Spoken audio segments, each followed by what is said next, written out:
Welcome back to the CFF Racing Show, powered by Buffalo Wild Wings. Dwayne Hewlett, Tres Mehler, currently third in HART Series points, if my memory serves me correctly, and the current point leader for Wayne County Speedway in the micros. But you've been racing for quite a while, and the micro thing isn't the only thing you've done, is it? Yeah, we've drove all sorts of stuff in my last 20 years of racing. Modifieds, big sprint cars, dabbled in a midget here and there. I always end up back in the micro sprints, though. I really enjoy these little cars.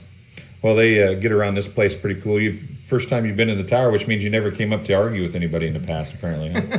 Yeah, this is a beautiful view up here. I hardly even spend much time in the grandstands watching. We spend so much time down in the pits. So getting a view of the track, and this is just a great facility, great place to have a show. It is a good racetrack. It's challenging. The dirt here is a little challenging, but when I know you don't have your big Haas in that you had in earlier in the season, so you've got a little bit smaller motor in tonight or engine in tonight, so you're hoping it slicks off this weekend. Yeah, we lost our big motor, so I'm actually currently on a rental. We call it the Craigslist rental. It's from my brother, just to get me through the rest of the season and try to click off another big win before the end of the year. Well, you take the little stock motor, but you put a big injection on it. About the best in the business, and you do what you can, right?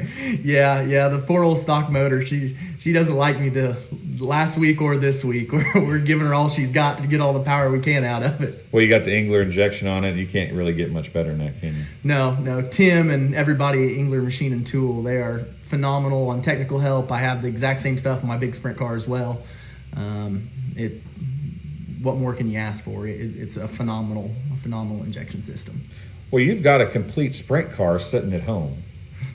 You had plans to do some of that. We were talking earlier, and Charleston didn't end up running any sprint cars.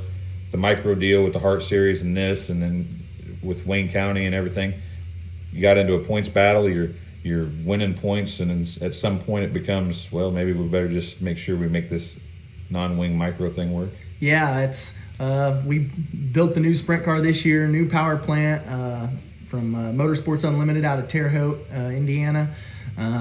Engler on top, all ready to go, and then just the way kind of things are, the little cars have just been a lot of fun this year. The payouts have been great. The facilities we've traveled to this year have been phenomenal. It's just been too much fun to step away from, so that's what we've been rocking. Well, we've got some other stuff we want to talk about. But we did take a walk around your micro. I know a lot of folks back home, Jacksonville obviously is in our area. They run a lot of micros at Jacksonville, but outside of that, micros don't get ran a lot in West Central Illinois. And they used to get ran some, but not near as much. TQs used to be big there, and they're not there anymore. So what I did is I took a camera, walked around your car in the pit area a little bit earlier. So what I'm going to do is we'll go and we'll do a little picture-in-picture, just like we're professionals or something. Oh, okay. And we'll talk about the car as we take the walk around, so you can see here as we walk around. I'm going to actually close that audio, so you can't hear the audio on that. But so this is part of the Engler injection we're looking at here. Obviously, that's the fuel cell, but those are the high speed and mains, correct? Yep. That is a lot of plumbing goes into that Engler injection to make sure that the system's supplied with all the fuel it needs at all the different RPM moments. It's just like a big car or a midget. There's no different in it between it and the micro sprint system. It's just in a smaller form. So here we got the right rear torsion arm and bars inside there, but that's a little different arm there. Yeah, that's a driven performance. We just picked up this chassis here towards the end of the year to start working with it. That's kind of one of the things they try. It gives you a little bit more room to move that right rear in and out, changing track conditions, that sort of thing. And of course, you got the bird cage and everything here going on in the right rear of the car. Yep, yeah, the bird cage, it's long arm, Z-Link kind of stuff. I call it Z-Link. With the Jake ladder, this is actually the first Jake ladder car that I've ever drove, and it's taken some getting used to. They definitely drive differently than the traditional Panhard style car, but everybody's kind of gone to the Jake ladder 4-bar style in the last few years. So we'll show a little bit more of the engine. The radiator you don't see this in stock cars, especially the radiator's slanted, laying up high at an angle. Yeah, and just in the last few years, you've seen micros move the radiator to the front instead of traditionally up above our shoulders. You still see some old cars out there with the radiator up above the shoulders. I'm going to see if I can pause this real quick. One of the big things that these motors, challenging parts of these motors is there's a lot of electrical stuff. You're still using, if you're using the stock motor, like an A-class and stuff, you're using all the stock electrical, essentially. So you've got this is a P3 box, it looks like, from Odom, is that right? I think they call that like the PEIG controller. That's okay. The older model. The older model of the PE3. Yeah, I never upgraded to the PE3 just because I've had so much luck with, if it's not broke, don't fix it kind of thing. And then you got all the electronics. You can see all the wiring that runs out of one of these cars. If you haven't wired a micro, it's a chore. If you don't know what you're doing, it's a chore. It can be intimidating. I mean, at the end of the day, these are production bikes off of production motors off of a motorcycle, and we've converted it into a racing application. As you can see, the little white connector there, that actually plugs up into my laptop, and we can data log and adjust curves and ignition timing and all that stuff, right at the track with a laptop. Of course, we still use the traditional stock rectifier for our charging system, and that's similar to a street bike. We'll go back to playing, showing some more stuff here. Here you can see the wiring on the back of the dash. There's just wires running everywhere. Yeah, we've thrown this car so fast together. My wiring's normally a little neater than that, but this car we put this thing together in about 5 days, 2-3 weeks ago, just to get it out, and we were going to save it till next year, but we decided we needed to get it out for this year to finish the season out. Sure Built Shocks, big sponsor. You got, if you see a sprint car, you see this stuff, same stuff, just smaller, right? Yeah, SBS is on top of their game, and when it comes to shocks, being a shock builder myself and doing rebuilds and shaft changes and stuff like that, Michael's stuff is phenomenal. It's really kept us on track this year. So I'm going to pause this on the what would be the left front arm here. That's very sprint car like. I mean, that arm, a lot of them you see, like Bailey does one, it's offset, but they've got a straight offset. This has got a curve in it, I'm guessing just so you can bring that front tire in a little bit more and it doesn't rub the bar, right? Yeah, and it's actually even for steering clearance as well. Yeah. So the farther you bring it in, and with the non-wing, I really like the bar like that for the non-wing stuff because we get yawed out a little bit more than the traditional winged car.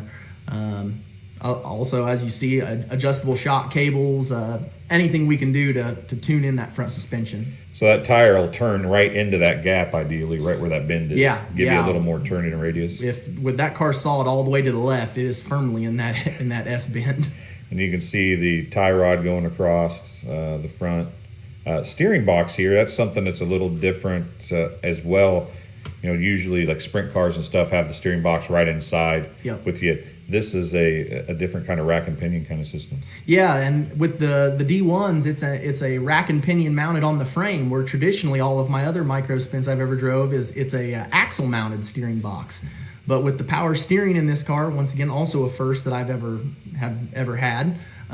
It's the frame mounted rack and pinion with just the single arm that goes down. It makes front axle changes a breeze. Bailey Chassis actually makes one very similar to this now. And they do their cars all come with frame mount, but they used to do everything axle mount. Yeah, axle mount used to be and you still sell industry standard. Sawyer runs all axle mount, and they buy all their rack and pinions from Bailey, which is the rack and the axle mount. So there is a couple different options there, but it is different. The way these cars are set up, and we'll show a little bit once we get inside the car as we move down here, but you don't sit straight up and down, which is the reason why this style can work. The other cars have them come out the side, right? And then the steering arm comes down, the pitman arm comes down the side. Whereas these, you're able to go over the top of the motor, essentially right to the rack. Yeah, so the Lightning Sprint, Midget, and a 410 Sprint car have more what we like to call the office chair seating position, where it's just like you're sitting in a lawn chair, basically sitting straight up and down with the steering box and everything sitting right between your knees and everything, right up there and close and personal. So this is the 600cc. This is a what? That's a Yamaha. Yep. So we'll pan around here. You can see throttle linkages and everything coming. You'll see me pan down here in a second. Right in the below the AMSOIL sign there is all the Engler stuff. That's the Engler breather and stuff. That's what makes all the horsepower, right? Yep. That's the Engler injection system, cable shifter, thermostat housing. The basis of all that, though, is still just the off-the-bike Yamaha motor. So let's talk about the exhaust. Is that the grape? Is that a grape, or is that a knockoff of a grape? I see the S, and that's what makes me wonder. Yeah, that's actually my own little ingenuity. It's the Indy Pipe stainless header, the universal header that we've always went with just because it works with multiple engine programs on whatever we're stuffing on it. And we did some playing around on the dyno this last winter, and I came up with a couple 180s of stainless pipe, and we tried it out, and it had a little benefit to it, so we've just kind of kept with it. I think if anything, it makes it a little louder in my ear with the muffler sitting a little higher. A little higher right up in there. We're going to move into the cockpit here. Everybody, if you look on the dash, there's wing and fan and fuel, and then over on the other side there's water pump, ignition, and then what's the third one? The third one is power steering. Power steering. Yeah, starter, power steering, ignition. With the Engler system, we take off the mechanical water pump off the motor, and that's what we run our fuel pump off of. So therefore, we run an electrical water pump to keep the water moving in it. The big thing about that mechanical injection is because that fuel pump runs off the motor dies, the fuel stops pumping. Yeah. It's a really big safety thing, really. Yeah, it matches the safety benefit that all the big cars have with the Engler system as well. As when motor's dead, there's no more fuel pumping, no switch to hit, no nothing. You get in a bad wreck and your water pump stays on, that's not going to hurt anything. But fuel pumping away with a traditional electric fuel pump can get you into trouble. Now, the one problem you do have occasionally, you have to remember to flip that water pump switch on, though, right? Yeah, and I've toggled with it a few times on trying to get some extra motor heat in the motor by shutting it off and turning it back on under cautions. But you always want to make sure you keep that thing on. Well, you have to do all those switches. It's something a little bit different than what people are used to. Usually, in like your modified, probably there was the ignition switch and the button to push start, right? Yeah, we had a few. I missed that onboard air. I really enjoyed the stock car stuff with the air helmet. That kept you nice and cool on hot really days. Hot days. Yeah. I got you. You're sounding more and more like a millennial pretty boy all the time. Yeah. Now, tell us what's that right there in the middle of the picture right now? Stumble valve? Yep, that's my stumble valve shut off. So we close that to start the car, and then of course once you get the car fired up and it's the full prime system, you open up the stumble to send it on back to the rest of your pill system in the back. Now, one of the cool things about that is you can kind of adjust how much fuel is flowing to and from the motor, right? So yeah. So if the car's running a little warm, like you come to a caution, the car's running a little warm, you can dump a bunch of fuel to the car, right? Yeah, previously the issue we were having with my big motor, that was one of the main things that I kept having to do with the big motor before it finally let go on us was it was wanting to run hot, and shutting the stumble and giving a little extra fuel under cautions to cool off that top end helped a lot. The other big thing is we get to the back, and I got a blurry view there, but no rear end in these cars per se. It's a solid axle, so it's not a drive shaft driven with the rear end and gearing in the back. Your gear is right there with the chain and the sprocket. Yeah, the chain drive system of the micro sprints has long been one of the only negative things that I bring up about micro sprint racing, because I just don't like dealing with chains and sprocket changes and motor placement, and all of that is just such an ordeal with that sprocket. One of the cool things that the solid axle allows you, though, is a single inboard center brake. Yep. Yeah. So, and then D1s, that they set that in there just similar to the sprint cars, where it's right there on the hogshead normally of a 410.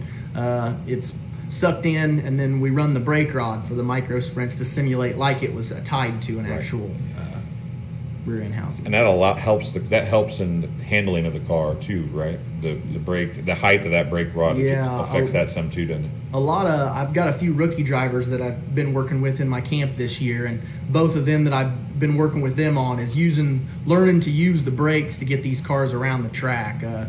on a dirt surface, you would think that just locking up the brakes is going to lose you traction, when there's so often you can use those brakes to your advantage to get around the corner a little quicker. Yeah, it does help you turn. The axle is a 1 3/4 inch axle that D1 uses, right? Yep, 1 3/4.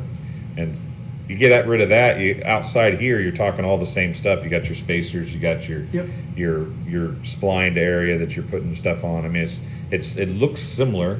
That's what's funny about a micro sprint is so many things on this car is the same as a midget or the same as a sprint car, only smaller. Yeah, and the newer micro sprints, that's become even more prevalent. They've really started to adapt stuff even more closer to their big car counterparts. Really, the only differences anymore in the micro is your seat position, the motor hanging off a little to the left, and then everything to accommodate that chain drive. So we're going to pull out here, and that just about does it for the walk around the micro sprint. So you've ran a bunch of different stuff. We'll go back to full screen here. What, for people who have been around the big cars, what do you see as the difference between the two? What brings you back to these little cars?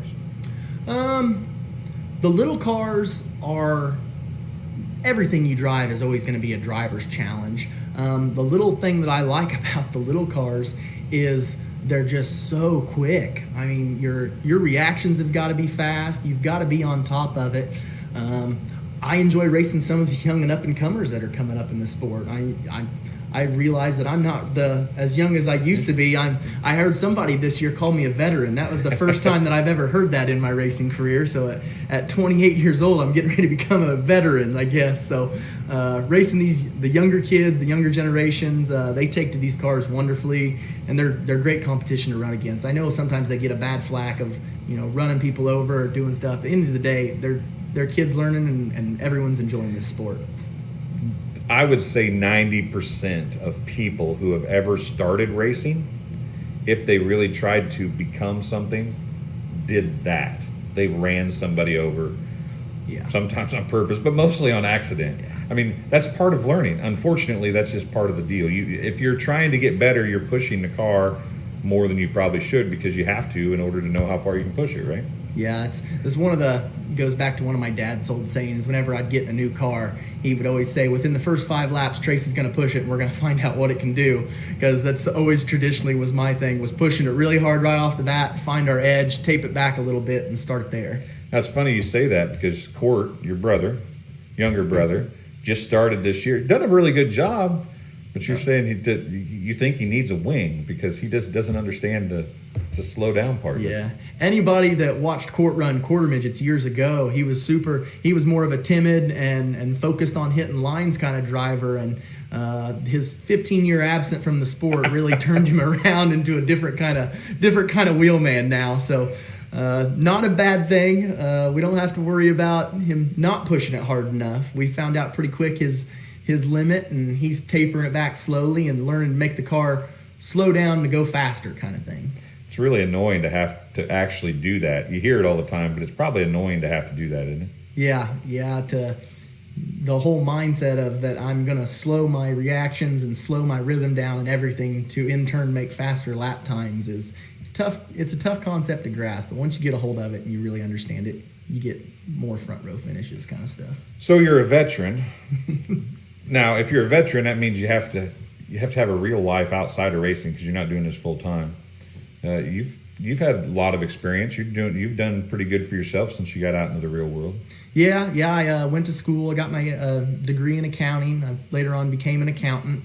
I've got married now to my wonderful wife, Leslie, who's, thank goodness, she understands this crazy sport. She's horrible at drawing, though. Yeah. Oh, I don't know. Them single digits this year have been pretty nice. She's done pretty good. I'm just kidding. Passing points hasn't benefited me too much this year, but the single digit numbers are pretty good. Yeah. You stay busy, and then you stay busy doubly because you help some stuff on the side too. How important is all that being successful in your personal life help you being able to get out on the racetrack? Yeah, I used to just, all I ever cared about was focus on racing, and I didn't do many sports in high school or school because we were always focused on racing. We're always trying to get better at racing. Now I've got things I'm still completely obsessed with racing, but I have some more stuff that takes my time on, takes my mind off, and other hobbies that I pursue. We still play golf some when I do get the chance. We're in the process maybe of making a small little go-kart track for some Sunday league racing back home. But we've really been focusing on here lately getting local community guys interested into the circle track racing environment. You got your old car. You might have caused the divorce, but you got your old car bought locally, so that's a good thing. Yeah. Well, not the divorce, of course. Yeah. We got Denver into a car finally. I had pestered him for a long time. Austin Hawkins, we got him in a micro this year. Dylan went from the lightning sprint thing down to the 600 micro sprint some. We've just been, I got Court back in a car this year. This was his first year back at it. I've just been trying all I can to promote the micro sprint sport while I'm here. I think micro sprints are a fantastic class to race in.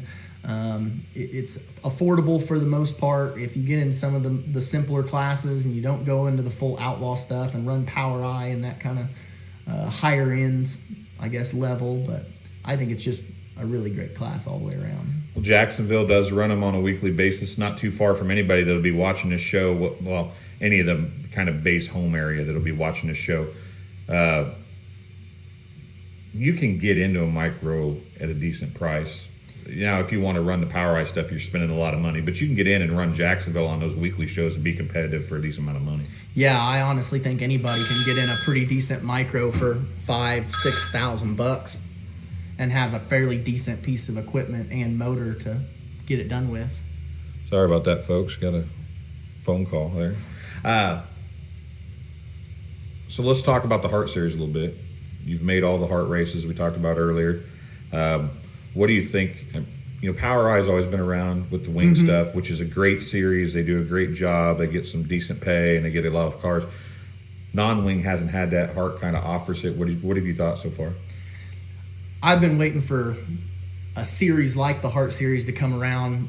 I wish it was around when I was 12 and 13, when I was still in the micro sprints before I went and did my stock car stint, because the non-wing micro sprint really, it's a different kind of feel. And if going and driving other types of cars, the wing on stuff is, you know, you're training yourself to run a wing sprint car. Well, not everybody can afford a wing sprint car, and that's, you know, the series that run that are just astronomical in cost. And I think the non-wing series really benefits so many in our area.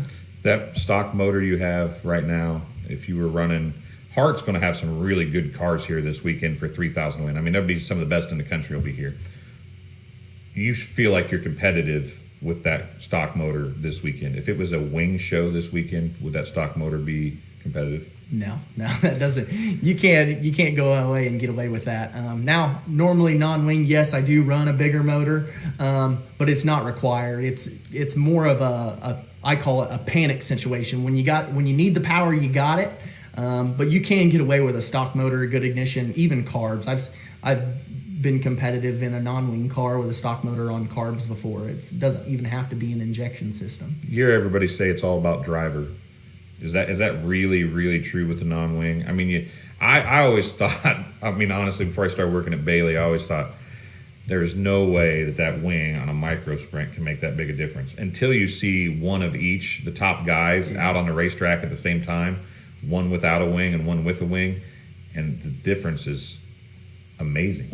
Yeah, I always steered away from the wing stuff just because I always felt like I was pinned out.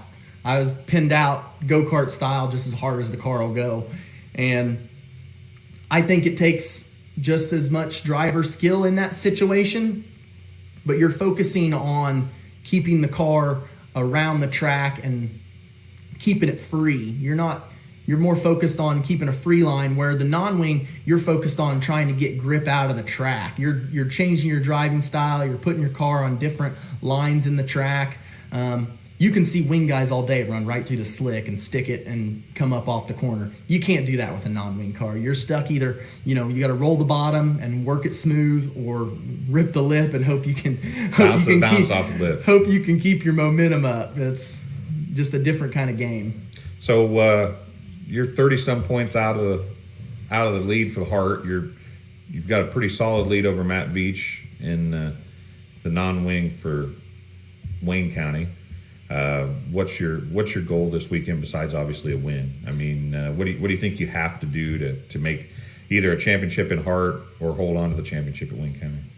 Well, it is my mom's birthday this weekend, so I got to get my mom a win. That's plain and simple. We're gonna give it all we got with what we've got.